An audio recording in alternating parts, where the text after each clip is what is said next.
ఏది చెయ్యాలన్నా ప్రభా వెళ్ళమంటావా వద్దా? అక్కడ ఎంతమంది ఉన్నారు అనేది కాదు, ఈయన దగ్గర కానీ ఎక్కువ మంది ఉంటే ప్రార్థన చేయటం కాదు. ఈయన దగ్గర 1000 మంది ఉండి అవతల యుద్ధానికి ఒక్కళ్ళే ఉన్నా సరే ప్రభా వెళ్ళమంటావా వద్దా? అది దావీదు అంటే. అర్థమవుతుందండి? మనమైతే ఏం చేస్తాం? ఒకడు 200 500 మంది 900 మంది 999 ఉన్నా అసలు ప్రార్థన చేయం. అవతల 1001 ఉన్నారు అనుకోండి, మన కాడ 1000 మంది ఉండి ప్రభా రేయ్ మోకళ్ళే అమ్మ మోకళ్ళే. ఎందుకు? అవతల 1001 ఉన్నారు, మనం 1000 మందే ఉంది. ఇప్పుడు ఆయనతో పని. అవసరాలకి యేసయ్యా, అవసరాలు తీరిపోతే బోడి మల్లం లాగా. ఏంటంట? బోడి మల్లం లాగా అనమాట. 1001 ఉన్నారు కాబట్టి వెయ్యండిరా మోకాళ్ళు. అదే ఒకడే ఉంటే మోకాలతో పని లేదు, ఊదేయటమే. అవునా కదా? అట్లాగ అనుకుంటారు చాలా మంది. కాబట్టి ఏంటంట, దావీదు కూడా అట్లా, ఇప్పుడు సౌలు కూడా అట్లాగే అనుకోని మొరపెట్టుకుంటే దేవుడు సమాధానం చెప్పాడా? సమాధానం చెప్పలేదు ఆయన. కాబట్టి తర్వాత ఆయన దారి తప్పిపోయినట్టుగా మనం చూస్తున్నాం అనమాట. ఎవరైతే అవసరతల్లో ఉండేవారి పేదవారి ఎవరైతే ఉంటారో, మనం అదే దావీదు గురించి ధ్యానించుకునేటప్పుడు ఒక విశ్వాసి కన్నులు ఎక్కడ ఉండాలంట?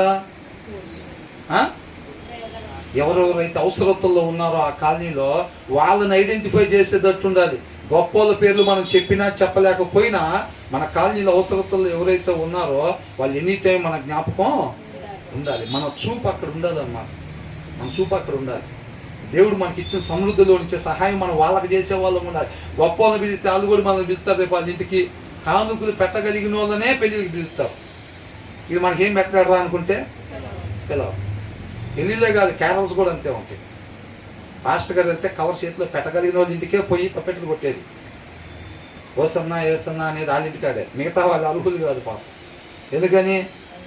వాళ్ళు కవర్ పెట్టలేరు. వాళ్ళు కవర్ పెట్టలేకపోతే లేదు, అక్కడ ఓసన్నా లేదు, ఏసన్నా లేదు, కవర్ ఉండాలి. ఎలిజిబిలిటీ లేదు మీకు. మేమేం చేస్తాం? చర్చి పక్కనే ఇల్లు, మీరు కాదంటలా. మీకు ఎలిజిబిలిటీ లేదు. ఏంటంటే ఎలిజిబిలిటీ కవర్ ఎలిజిబిలిటీ లేదని అంటున్నారు. అవునా? కాబట్టి ఇక్కడ కానీ మనం దరిద్రులు మొర ఆలకించకపోతే ఖచ్చితంగా మనం కూడా మొర పెట్టుకునే పరిస్థితి వచ్చింది. అంత మాత్రమే కాదు, నువ్వు మొర పెట్టినా సరే నీకు సమాధానం రాదు అను.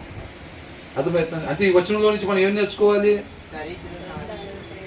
అవసరతల్లో ఉండేవారు మొర ఖచ్చితంగా మనం ఆలకించాలి. దేవుడైతే వదిలిపెడతాడా అట్లాగా? మనమైతే ఏం చేస్తామండి? అసలు ఎవరన్నా మొర పెట్టుకుంటే అసలు అసలు ఇంట్లో ప్రాబ్లమ్స్ అది అంటే అమ్మో స్టార్ట్ చేసాం మనం.